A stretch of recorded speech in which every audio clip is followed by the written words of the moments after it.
Hello students, कैसे हैं आप सब लोग। उम्मीद करती हूँ सब अच्छे होंगे और स्वस्थ होंगे। मैं Meena Rana ITT virtual class में आपका स्वागत करती हूँ। स्टूडेंट्स, हम पढ़ रहे हैं क्लास 9 की हिंदी कृतिका पाठ्य पुस्तिका से मेरे संग की औरतें चैप्टर हमने प्रीवियस लेक्चर में शुरू किया था। मृदुला गर्ग जी द्वारा लिखित ये अपने बारे में और अपने साथ की कुछ औरतों के बारे में बता रही हैं। तो यहाँ इन्होंने अपनी नानी की कहानी, अपनी दादी के बारे में, अपनी माँ के बारे में, तो बेसिकली ये अपनी नानी, दादी, अपने और अपनी माँ के बारे में यहाँ पर हमें बता रही हैं।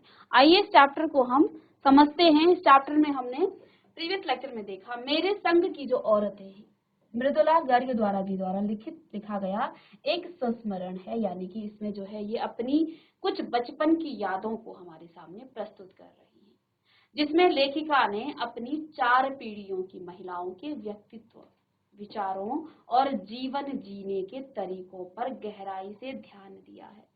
तो यहाँ पर इन्होंने अपनी जो पीढ़ी की जो औरतें हैं, जो इनके साथ रही हैं, जैसे कि इनकी दादी हो गई, इनकी नानी हो गई, इनकी माँ हो गई, इन सब को उनके जीने का, उनके व्यक्तित्व के बारे में, उनके विचारों और जीवन जीने के तरीकों पर इन्होंने गहराई से ध्यान दिया है।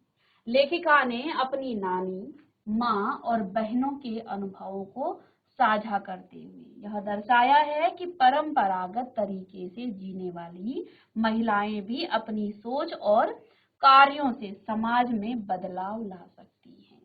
तो यहाँ पर लेखिका ने हमें क्या बताया है कि जो औरतें परंपरागत तरीके से जीती हैं, यानी कि वो जो है किसी रीति रिवाज से जीती हैं, वो भी जो है उनका जो जीने का तरीका है वो भी समाज के कार्यों में जो है बदलाव ला सकता है।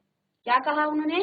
कहती हैं कि परंपरागत तरीके से जीने वाली महिलाएं भी अपनी सोच, यानी उनकी जो अपनी व्यक्तिगत सोच होती है, उनके जो अपने कार्य हैं, उन सब से भी समाज में बदलाव ला सकती हैं। कैसे?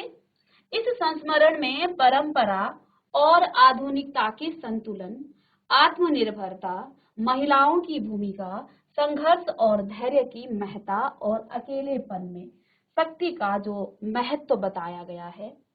तो इस संस्मरण में उन्होंने क्या क्या चीजें बताई हैं हमें?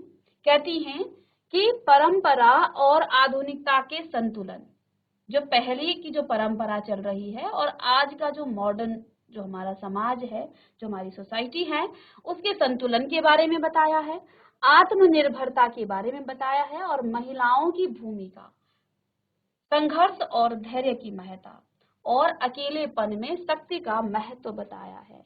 यानी कि जब आप अकेलेपन में रहते हैं तो आपके सोचने और समझने की शक्ति क्या हो जाती है? दुगुनी हो जाती है। आप एक बेहतर तरीके से सोच पाते हैं। और जब आप किसी दूसरे के संग में रहते हैं, कहीं ना कहीं दूसरे के विचारों के प्रभाव आप पर ज्यादा पड़ते हैं। लेकिन जब आप अकेले रहेंगे तो आपकी खुद की सोचने की शक्ति बढ़ेगी और आप का जो है उसका अलग ही महत्व होगा। ये इस संस्मरण में इन्होंने हमें बताया है। लेखिका की नानी, माँ और बहनें सभी ने अपने अपने तरीके से जीवन जीने की राह चुनी है और परिवार और समाज में अपनी पहचान बनाई है। तो लेखिका ने यहाँ किस किस के बारे में? अपनी नानी के बारे में, अपनी माँ के बारे में। हमने प्रीवियस लेक्चर में भी पढ़ा कि अपनी नानी की बात वो यहाँ पर करती हैं कि उनकी नानी ने कैसा जीवन जिया है। अपनी माँ की वो बात करती हैं और अपनी बहनों की वो यहाँ पर बात करती हैं। इन सब के बारे में उन्होंने बताया है कि सब ने अपने अपने तरीके से जीवन जीने की राह चुनी है और परिवार और समाज में अपनी पहचान बनाई है। यानी कि हर व्यक्ति का, हर महिला का अपना अपना जो है जीवन जीने का तरीका होता है। ये सब ये संस्मरण में हमें बता रही हैं। तो ये है हमारी लेखिका। अब पाठ का सार हम देख लेते हैं, उसके बाद जो चैप्टर हमने प्रीवियस लेक्चर में छोड़ा था वहीं से हम शुरू करेंगे। अपने लेख की शुरुआत लेखिका कुछ इस तरह से करती है कि उसकी जो एक नानी थी जिन्हें उन्होंने कभी देखा नहीं था। अपने पाठ की शुरुआत मृदुला गर्ग जी कैसे करती है? हमने कल की क्लास में भी पढ़ा कि उन्होंने बताया कि मेरी एक नानी है, और स्वाभाविक है, सभी की नानियां होती हैं, बिना नानी के तो आप कैसे जन्म लोगे। तो अब लेकिन यहाँ खास बात उन्होंने ये बताई है उनके बारे में कि उन्होंने कभी भी अपनी नानी को देखा नहीं है, यहाँ तक कि उनकी माँ की शादी से पहले ही उनकी मृत्यु हो गई थी, लेकिन उनकी कहानी सुनी है। कहती है मैंने उनसे कहानी तो नहीं सुनी है, लेकिन क्योंकि अक्सर जो है ये कहावत है कि आपने नानी और दादी की कहानी सुनी होगी, से कहानी सुनी होगी। उन्होंने नानी से कहानियां तो नहीं सुनी, मगर अपनी नानी की ही कहानी सुनी और पढ़ी जरूर है। और देखो, जब बच्चा छोटा होता है, हम कहानियां कितनी भी सुनाएं, उसे उस कहानी का महत्व तब पता चलता है जब वो भावात्मक रूप से परिपक्व होता है। क्योंकि बचपन में तो बस हम सुनाते रहते हैं। बच्चे जब किशोर अवस्था में पहुंच जाते हैं, उसको जब भावात्मक रूप से वो परिपक्व हो जाता है, तब वो उन चीजों को समझता है, उन भावनाओं को समझता है। ठीक है, तो यहाँ पर लेखिका ने भी हमें यही बताया है। वो कहती हैं कि बचपन में हमने अपनी नानी की कहानी तो सुनी है, लेकिन हमें उसका अर्थ बाद में समझ में आया, जब हम बड़े हुए, जब हमारी भावनाएं भावात्मक रूप से हम परिपक्व हुए, तब हमें समझ में आई। तो इन्होंने बताया कि हमने नानी से कहानियां तो नहीं सुनी है, क्योंकि उनकी नानी की जो मृत्यु है वो पहले ही हो चुकी थी, उनकी माँ की शादी से पहले, मगर नानी की कहानी पढ़ी जरूर है। और उन कहानियों का जो अर्थ है उनकी समझ में तब आया जब वो बड़ी हो गई, जब वो समझदार हो गई। लेखिका ने अपनी नानी के बारे में बहुत कुछ सुना है। क्या क्या बताती है यहाँ पर, बताया उन्होंने कि मैंने जो है अपनी नानी के बारे में बहुत कुछ सुना है। क्या सुना है, लेखिका की जो नानी है वो अनपढ़ और परंपरावादी और पर्दा प्रथावादी औरत थी। उनकी नानी जो है एक अनपढ़ थी और जो परंपरावादी थी, यानी कि जो परंपराएं चलती हैं उनको ही जो है फॉलो करना, आगे उन्हीं के अनुसार चलना, और पर्दा प्रथा वाली औरतें थी। पहले आप जानते हैं ना, औरतें जो पर कई प्रकार की कुरीतियां हमारे समाज में थी, पर्दा प्रथा था, औरतें जो है अपना चेहरा किसी को नहीं दिखाती थी, पर्दा करके रखती थी। तो उनकी नानी भी कुछ इस जो है परंपरा से ही जो है उस दौर की औरत थी। तो उन्होंने बताया उनके नाना ने तो विवाह के बाद कैम्ब्रिज विश्वविद्यालय से बैरिस्ट्री यानी कि उन्होंने वकालत की पास की और विदेशी शान शौकत से जिंदगी बिताने लगे थे। इनके जो नाना थे, जब इनका विवाह हो गया था तो इन्होंने कैम्ब्रिज विश्वविद्यालय से बैरिस्ट्री अर्थात वकालत की पढ़ाई की, उन्होंने वहां से पास की और विदेशी शान शौकत से वो जिंदगी बिताने लगे, यानी ये एक अंग्रेजी स्टाइल में अपना जीवन जीने लगे। परंतु नानी पर इसका कोई प्रभाव नहीं पड़ा। अब लेखिका ने क्या बताया, नाना तो हमारे जो है एक साहब की तरह, यानी कि साहब उस जमाने में विदेशी जो अंग्रेज है उनके लिए कहा जाता था। तो इनकी नानी बहुत परंपरागत तरीके से जीने वाली औरत थी, इन्होंने अपने ढंग से जीवन जिया। और इनके जो नाना थे उनकी जो जीवन शैली थी वो अलग स्टाइल में, वो शान शौकत से जिंदगी बिताने लगे, परंतु नानी पर इसका कोई प्रभाव नहीं पड़ा। अब कुछ व्यक्ति क्या होते हैं, वो अपने पड़ोस में देखते हैं, अरे वो तो ऐसे जी रहा है, वो ऐसे पहन रहा है, और वो उसी की नकल करता है। या फिर कई बार जो है जब शादी होती है तो अपने पार्टनर को, अपने जिससे शादी होती है उसी के अनुरूप जो है चला जाता है। लेकिन इनकी नानी ऐसा बिल्कुल भी नहीं थी। उन्होंने अपने पति को नहीं तो ना तो देखा, अपने स्टाइल से जीवन जी रही थी, जीवन बिता रही थी। उन पर जो है इनके नाना का कोई भी असर नहीं पड़ा, कोई भी प्रभाव नहीं पड़ा। अतः नानी ने अपनी पुत्री की शादी की जिम्मेदारी अपने पति के एक मित्र स्वतंत्रता सेनानी प्यारे लाल शर्मा को सौंप दी। अब क्या हुआ, जब इनकी नानी जो है, देखो इनके जो नाना जी थे वो जो है इन्होंने बैरिस्ट्री पास की थी और इनको जो है ये अपने विदेश में गए और विदेश से यहाँ पर इन्होंने जो है वकालत की। और इनकी जो जीने का स्टाइल था वो अंग्रेजी स्टाइल में, एक साहब के स्टाइल में वो जीते थे, लेकिन इनकी नानी पर इसका कोई प्रभाव नहीं पड़ा। अब देखिए, जब इनकी नानी को पता चला कि अब इनका जो है अंतिम क्षण आने वाला है, इनकी मृत्यु होने वाली है, तो इनकी नानी ने, अब देखिए एक ऐसी औरत जो जीवन भर पर्दा करके रखती है और अपने पति से जो है वो खुलकर बात नहीं करती है, ऐसी औरत अपने पति से अपने जीवन के अंतिम क्षणों में अपने पति से कहती है कि अपने ही किसी मित्र, जिसका नाम क्या है प्यारे लाल शर्मा को जो है वो बुलाती है कि उनको बुलाइए। इस पर उनके नाना जी बड़े चौंक जाते हैं। कल की क्लास में भी हमने पढ़ा कि एक औरत जो इतने जो है परंपराओं से चलने वाली है, अंतिम क्षणों में ऐसा क्या जो है वो प्यारे लाल से कहना चाहती हैं जो वो उनको बुला रही है। तो उन्होंने उनके नाना से यानी लेखिका के नाना जी से ये फरमाइश की कि वो अपने मित्र को बुलाए और जो कि स्वतंत्रता सेनानी थे। और उन्होंने जब देखा कि अब जो है इनकी नानी की हालत खराब है, इनके जो है अंतिम क्षण है, तो उन्होंने जो है प्यारे लाल को बुलाना ही जो है अच्छा समझा। तो वो बुला के लाए। तो उन्होंने जो है इनकी नानी ने प्यारे लाल से क्या कहा कि आप जो है किसी स्वतंत्रता सेनानी यानी जो फौज में है या जो स्वतंत्रता सेनानी है उससे जो है मेरी बेटी की शादी करना, और ये शादी की जिम्मेदारी वो प्यारे लाल को सौंप देती है। अपनी बेटी की शादी आजादी के सिपाही से करवाना चाहती थी। देखिए, व्यक्ति चाहे कितने भी पर्दे में रहे, लेकिन उसके जो इच्छाएं हैं वो तो होंगी उसके अंदर। तो इनकी नानी जो है बहुत परंपरागत तरीके से रहती थी, परंपराओं में जीती थी, पर्दा करती थी, लेकिन ये चाहती थी कि इनकी बेटी की शादी आजादी के किसी सिपाही से हो, यानी कि देश के प्रति इनका इतना जो है प्रेम था। लेखिका की माँ की शादी एक स्वतंत्रता सेनानी से हुई, और इसके बाद जो लेखिका हैं इनकी माँ की जो शादी है एक स्वतंत्रता सेनानी के साथ हुई। लेखिका की जो परदादी थी को लीक से हटकर चलने का शौक था। उन्होंने मंदिर में जाकर विनती की थी कि उनकी पतोहू यानी कि उनकी जो बहू है का पहला बच्चा लड़की हो, और उनकी ये बात सुनकर लोग हक्के बक्के से रह जा गए थे। ईश्वर ने उनके घर में 5 पूरी कन्याएं भेज दी।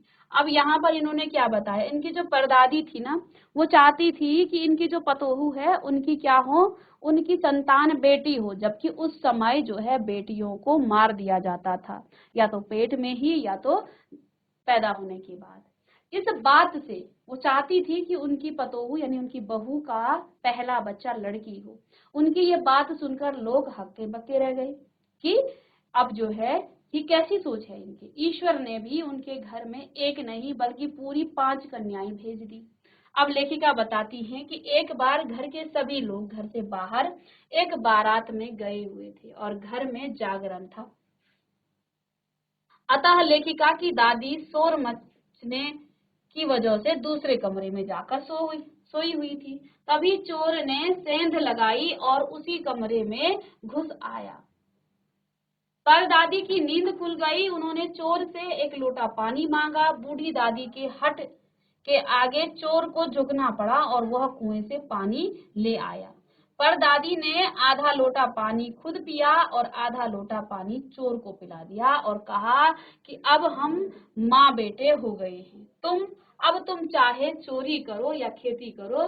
उसकी बात मानकर चोर चोरी करना छोड़कर खेती करने लग गया।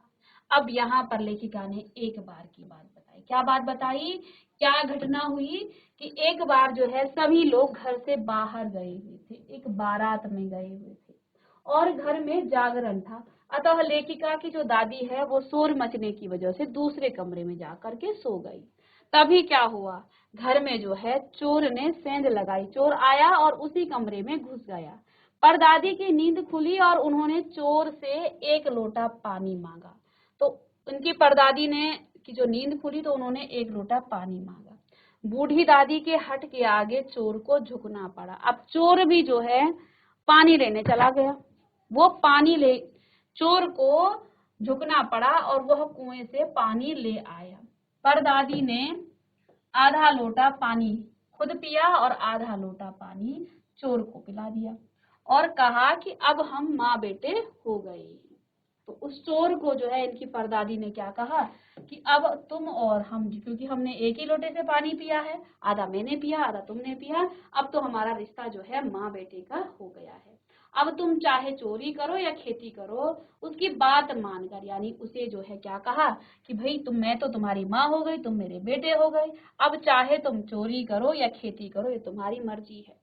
उनकी बात सुनकर चोर मान गया और चोर जो है चोरी छोड़ करके खेती करने लग गया। और जो चोर यहाँ चोरी करने आया था वो उनके घर में अब खेती करने लग गया।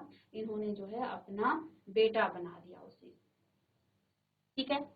आगे लेखिका ने इस चैप्टर में बताया कि लेखिका की बहनों में कभी इस हीन भावना की बात नहीं आई कि वे एक लड़की है। पहली लड़की जिसके लिए परदादी ने मन्नत मांगी थी वह मंजुला भगत थी। अब यहाँ पर वो जो है अपनी बहनों के बारे में बताती हैं कि उनकी जो दादी ने क्योंकि मन्नत मांगी थी कि उनके घर में जो पहली संतान हो वो लड़की हो।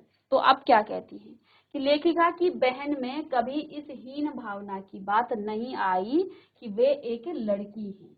पहली लड़की जिसके लिए परदादी ने मन्नत मांगी थी वह मंजुला भगत थी, यानी कि इनकी पहली जो बहन थी उनका नाम क्या थी, मंजुला भगत थी।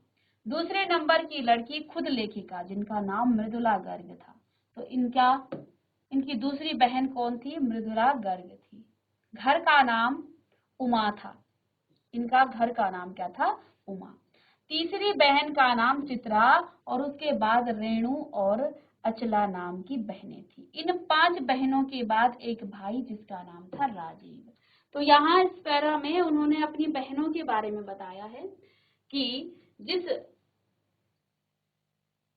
बहन की मन्नत मांगने के लिए इनकी परदादी ने जो है मन्नत मांगी थी, उनका नाम यानी पहली जो इनकी बहन थी सबसे बड़ी, उनका नाम मंजुला भगत था। दूसरे नंबर की लेखिका यानी कि मृदुला गर्ग और इनके घर का नाम उमा था। तीसरे नंबर की जो बहन थी उसका नाम चित्रा था, ठीक है। और उसके बाद रेणु और अचला नाम की बहनें थी। इन 5 बहनों के बाद इनका एक भाई था राजीव, ठीक है। तो चलिए, तो यहाँ इन्होंने क्या बताया कि इन 5 बहनों के बाद इनका एक भाई था राजीव। तो ये देखिए, ये चोर जो है, अब यहाँ पर तो आपको सारांश बताया गया है संक्षेप में। तो क्या होता है जब इनकी परदादी इस चोर से जो है पानी की हट करती है कि मुझे पानी ला करके दो। अब ये चोर जो है उनकी परदादी के हट के सामने कुएं से पानी लाने चला जाता है। गांव का जो मुखिया होता है वो इस चोर को पकड़ लेता है और वो जो है लेखिका की परदादी से कहता है कि ये तो एक चोर है, इसको तो सजा मिलनी चाहिए। तो इस पर जो है लेखिका की जो परदादी है वो उस लोटे से का पानी मांगती है इस चोर से और आधा पानी खुद पी जाती है, आधा पानी जो है इस व्यक्ति को दे देती है जो कि चोर है। इस चोर को कहती है कि हमने एक ही लोटे से पानी पी लिया है, अब हम माँ और बेटे हैं, तो अब तुम्हारी मर्जी है, चाहे तो तुम चोरी करो या फिर खेती बाड़ी करो। तो ये जो है चोर इस पर जो है इस घटना से जो है वो चोरी करना छोड़ देता है और फिर जो है ये खेती बाड़ी करता है। अब आगे वो जो है अपने बारे में बताती हैं कि लेखिका का जो भाई है जिसका नाम क्या है, राजीव, वो हिंदी में और अंचला जो है अंग्रेजी में लिखने लगी। तो अब जो है लेखिका का भाई राजीव हिंदी में लिखने लगा और जो अंचला है वो अंग्रेजी में लिखने लगी। और रेणु जो है विचित्र स्वभाव की थी, वह स्कूल से वापसी के समय गाड़ी में बैठने से इनकार कर देती थी और पैदल चलकर ही पसीने से तर होकर घर आती थी। उसके विचार जो हैं, उसके विचार कैसे थे रेणु के, उसके विचार सामंतवादी व्यवस्था के खिलाफ थे। वह बीए पास करना भी उचित नहीं मानती थी। लेखिका की तीसरी बहन चित्रा को पढ़ने में कम तथा पढ़ाने में अधिक रुचि थी। इस कारण उनके शिष्यों से अधिक कम अंक आते थे। अब इनकी जो बहन चित्रा थी ये पढ़ने में इनकी कम रुचि थी लेकिन पढ़ाने में अधिक रुचि थी, ठीक है। अब ऐसा जरूरी नहीं है कि पढ़ने जो आपको पढ़ा रहा है किसी भी एग्जाम में किसी परीक्षा में उसी के ज्यादा मार्क्स होते हैं। पढ़ाने का मतलब क्या होता है, आप किसी भी चीज को कितना समझा पा रहे हैं, ठीक है। तो अब इनका जो है पढ़ने से ज्यादा पढ़ाने में इनका मन लगता था, रुचि उनकी कहाँ थी, पढ़ाने में। इसी कारण जो है जिन शिष्यों को वो पढ़ाती थी उन शिष्यों से इनके जो है कम अंक आते थे। यानी कि ये पढ़ाती भी थी और पढ़ती भी थी, लेकिन जिनको पढ़ाती थी उनके ज्यादा मार्क्स आ जाते थे और इनके कम मार्क्स आते थे क्योंकि इनको पढ़ाने में ज्यादा रुचि थी, ठीक है। तो यहाँ पर ये बताती हैं कि चित्रा जो है वो पढ़ने में उनकी कम रुचि थी लेकिन पढ़ाने में अधिक थी और जो उनके शिष्य थे जिनको पढ़ाती थी उनसे कम मार्क्स इनके आते थे। ठीक है। उसने अपनी शादी के लिए एक नजर में लड़का पसंद करके ऐलान किया कि वह शादी करेगी, तो उसी के साथ उसकी शादी हुई। तो उसने जो है अपनी मनपसंद की शादी कर दी थी। तो उसने क्या किया, शादी करेगी तो उसी लड़के से, यानी जिसको वो पसंद करती है। तो उसकी शादी हुई भी उसी के साथ। आगे जो है बताया उन्होंने कि अंजला सबसे छोटी बहन, कारिता और अर्थशास्त्र की छात्रा थी। इनकी जो सबसे छोटी बहन थी अंजला, वो जो है पत्रकारिता और अर्थशास्त्र की छात्रा थी। उसने पिता की पसंद से शादी कर ली थी और उसे भी लिखने का रोग था, यानी कि वो भी लेखिका बनी। सभी ने शादी का निर्वाह भली भांति किया। लेखिका शादी के बाद बिहार के एक कस्बे डालमिया नगर में रहने लगी। अब लेखिका बताती हैं अपने भाई बहन के बाद अपने बारे में। यहाँ पर लेखिका बताती हैं कि सभी ने जो है शादी कर ली और सभी जो है अपना जीवन निर्वाह कर रहे थे। लेखिका भी जो है शादी के बाद बिहार के एक कस्बे डालमिया नगर में रहने लगी। वहीं पर वहां की औरतों के साथ उन्होंने नाटक भी किए। इसके बाद मसूर राज्य के कस्बे और बागलकोट में रही। वहां लेखिका ने अपने बलबूते पर प्राइमरी स्कूल खोला। तो लेखिका अब यहाँ पर अपने बारे में कुछ बताती हैं कि शादी के बाद वो कहाँ चली गई थी, बिहार के एक कस्बे में डालमिया नगर में वो रहने लगी थी। वहां की जो औरतें थी उनके साथ इन्होंने नाटक किए और इसके बाद वो मसूर राज्य के कस्बे बागलकोट में रही। वहां लेखिका ने अपने बलबूते पर एक प्राइमरी स्कूल खोला, ठीक है, और जिसमें उनके और अन्य अफसरों के बच्चों ने अपनी पढ़ाई की थी। तो जिसमें जो है उसी प्राइमरी स्कूल में उनके अपने बच्चों ने, उनके और अन्य जो अफसर थे उनके बच्चों ने यहाँ पर पढ़ाई की तथा भिन्न भिन्न शहरों के अलग अलग विद्यालयों में दाखिला लिया। क्योंकि प्राइमरी स्कूल था तो प्राइमरी के बाद जब वो माध्यमिक में गए तो वहां उन्होंने जो है अलग अलग शहर के अलग अलग स्कूलों में जो है दाखिला लिया। विद्यालय खोलकर लेखिका ने दिखा दिया कि वे अपने प्रयास में कभी असफल नहीं हो सकती। तो जब यहाँ इनका विद्यालय खुला तो उन्होंने दिखा दिया कि अपने प्रयास में वे कभी भी असफल नहीं हो सकती। परंतु लेखिका स्वयं को अपनी छोटी बहन रेणु से कमतर आंकती थी। अब लेखिका को लगता था कि मैं अपनी छोटी बहन रेणु से क्या हूँ, कम हूँ, मतलब मुझ में जो है वो गुण नहीं है, उतनी काबिलियत मुझ में नहीं है जितनी रेणु में है। वह एक अन्य घटना का स्मरण करते हुए लिखती है। अब उसे जो है कोई अन्य घटना याद आ, अब स्मरण का मतलब क्या होता है, संस्मरण होता है जब हम किसी पुरानी घटना को याद करते हैं और उन याद किए हुए घटनाओं को हम लिख रहे हैं, तो वो जो है अब उनको जो है एक दूसरी चीज याद आती है। लिखती हैं कि दिल्ली में 1950 के अंतिम दौर में 9 इंच तेज बारिश हुई और चारों तरफ पानी भर गया था। रेणु की स्कूल बस नहीं आई थी। सबने कहा कि स्कूल बंद होगा, अतः वह स्कूल न जाए, किंतु वह नहीं मानी। अब जो है वो अपनी बहन के बारे में बताती है। दिल्ली में 1950 की बात है कि अंतिम दौर में, यानी कि लास्ट महीने, साल का जो लास्ट महीने होती है, अंतिम दौर में 9 इंच तेज बारिश हुई और चारों तरफ पानी ही पानी भर गया था। रेणु की स्कूल बस नहीं आई थी। सबने कहा स्कूल बंद होगा, अतः वह स्कूल न जाए, किंतु वह नहीं मानी।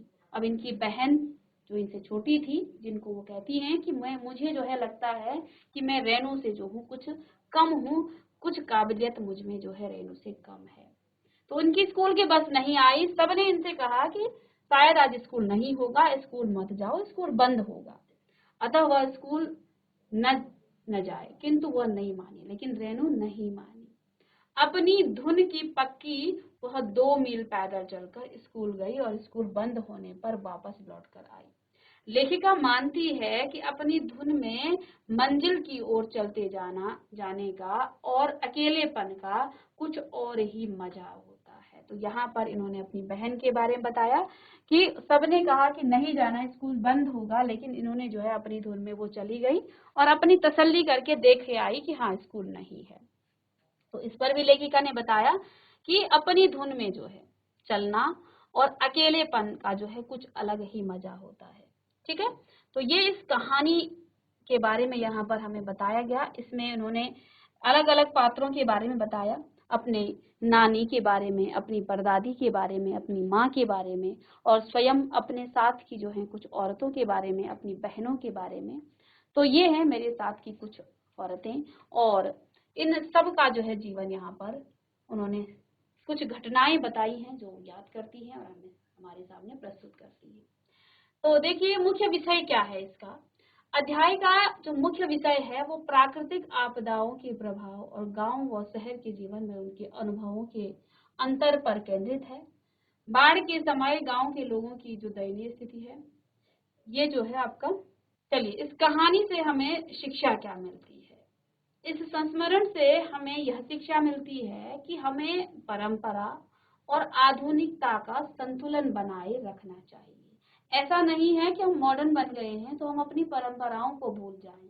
और आज के युग में, आज के समाज के लिए ये चैप्टर इसलिए भी हमें जो है पढ़ना चाहिए क्योंकि इससे हमें कुछ कहानियां, इस कहानी से कुछ शिक्षा मिलती है। क्या शिक्षा मिलती है? ऐसा नहीं है कि हम बस परंपराओं पे ही चलें, आधुनिकता का भी हमें जो है थोड़ी बहुत देखना है कि भाई आधुनिकता को भी हमें जो है उसके साथ भी चलना है।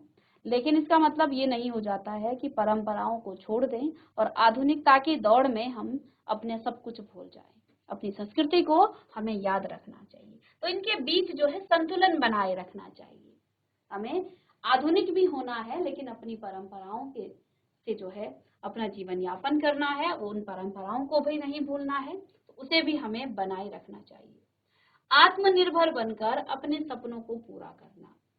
तो हमें जो है आत्मनिर्भर बनना चाहिए, अपने सपनों को पूरा करना चाहिए। आत्मनिर्भर बनकर अपने सपनों को पूरा करना ही, और महिलाओं को अपनी आवाज उठाने का अधिकार है। इसके साथ ही जीवन में कठिनाइयों का सामना जो है धैर्य और संघर्ष के साथ करना चाहिए, और कभी कभी अकेले चलने से भी सफलता मिल सकती है।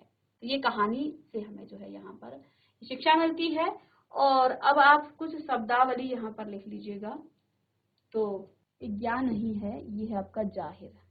ठीक है, चलिए। जाहिर का मतलब हो जाता है स्पष्ट, मर्म हो जाता है रहस्य या भेद। मर्म, रहस्य या फिर भेद।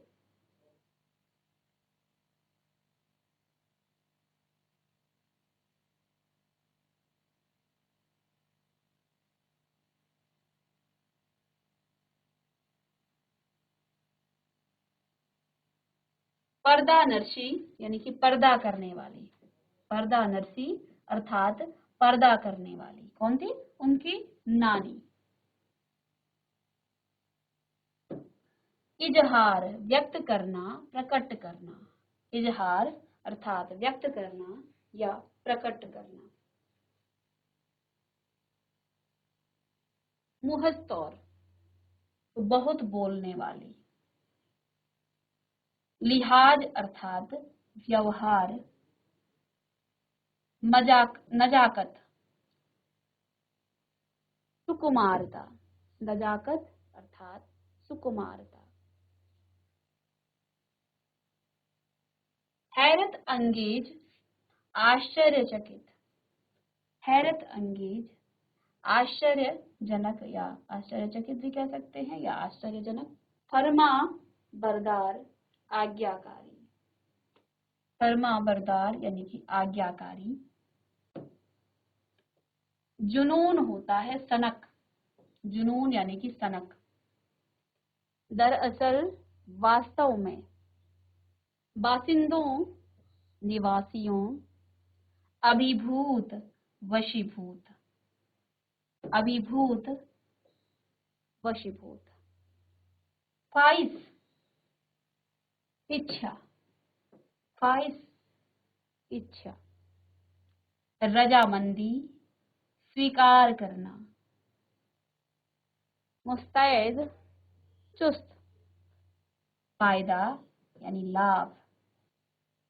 अपरिग्रह, अपरिग्रह फजल यानी कृपा या दया,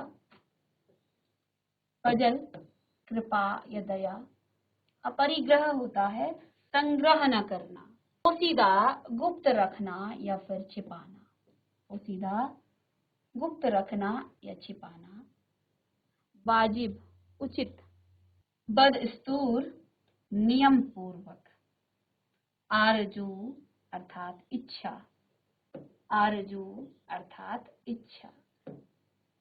गुमान अनुमान या कल्पना। नेक्स्ट है जुस्तजू, तलाश या फिर खोज। नेक्स्ट है ज्योग्राफिया, ज्योग्राफिया भूगोल या नक्शा। अकबकाया घबराया, अकबकाया घबराया। नेक्स्ट है जश्न यानी समारोह, शिरकत शामिल होना या भाग लेना। इसके बाद है इजाजत आज्ञा, मोहलत अवकाश, फारिग काम से खाली होना, फारिग काम से खाली होना। खरामा, खरामा यानी कि धीरे धीरे, खरामा खरामा अर्थात धीरे धीरे। इसरार आग्रह, मलाल खेद या दुख, खेद या दुख। तो आइए, मेरे संग की औरतें पाठ का मुख्य विषय क्या है। तो इस पाठ का मुख्य विषय है महिलाओं की ताकत, संघर्ष और उनके जीवन में आने वाली जो चुनौतियां हैं उनके बारे में। ठीक है, क्योंकि यहाँ पर चैप्टर का जो शीर्षक है वही लिखा है मेरे संग की औरतें, तो महिलाओं के बारे में ही यहाँ पर उनके जीवन में आने वाली जो चुनौतियां हैं उनके बारे में। ये पाठ विभिन्न महिलाओं की कहानियों के माध्यम से उसकी निजी विषा और समाज में उसके योगदान को उजागर करता है। ठीक है, प्रश्न नंबर 2 है, इस पाठ में हमें कौन सी महत्वपूर्ण शिक्षा मिलती है। हम पढ़ भी चुके हैं ऊपर। तो शिक्षा है कि महिलाओं को अपनी पहचान बनाने और समाज में समानता के लिए संघर्ष करना चाहिए। यह पाठ हमें यह भी सिखाता है कि कठिनाइयों का सामना करते हुए हमें कभी हार नहीं मानना चाहिए।